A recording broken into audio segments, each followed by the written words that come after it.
শিক্ষা প্রতিষ্ঠানসহ সারা দেশে সন্ত্রাসী কার্যক্রমের মাধ্যমে ছাত্রলীগ অনিরাপদ পরিবেশ তৈরি করেছিল। এজন্যই ছাত্রলীগকে নিষিদ্ধ করা হয়েছে বলে জানিয়েছেন প্রধান উপদেষ্টার প্রেস সচিব শফিকুল আলম। জাতীয় প্রেস ক্লাবে অনিরাপদ বাংলাদেশ চাই শীর্ষক সেমিনারে এসব কথা বলেন তিনি। শফিকুল আলম বলেন, আর যেন কোথাও ছাত্রলীগ তৈরি হতে না পারে সেই পরিবেশ তৈরি করতে হবে।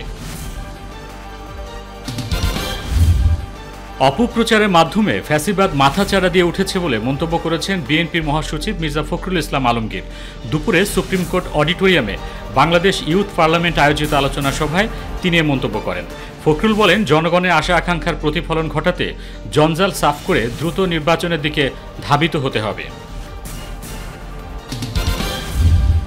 ইসলামী আন্দোলনের আমির মুফতি সৈয়দ মোহাম্মদ রেজাউল করিম বলেছেন, ষড়যন্ত্রের ২০ দাঁত ভেঙে দিতে তারা প্রস্তুত।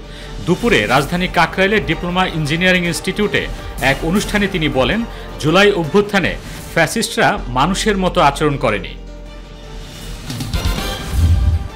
যৌক্তিক সংস্কার শেষেই নির্বাচনের আয়োজন করা হবে বলে মন্তব্য করেছেন বৈষম্য বিরোধী ছাত্র আন্দোলনের কেন্দ্রীয় সমন্বয়ক ও শহীদ জুলাই স্মৃতি ফাউন্ডেশনের সাধারণ সম্পাদক সার্জিস আলম। সকালে সিলেট ছাত্র জনতা গণ অভ্যুত্থানে শহীদ পরিবারকে জুলাই স্মৃতি শহীদ ফাউন্ডেশন সহায়তা দেওয়া অনুষ্ঠানে তিনি এসব কথা বলেন।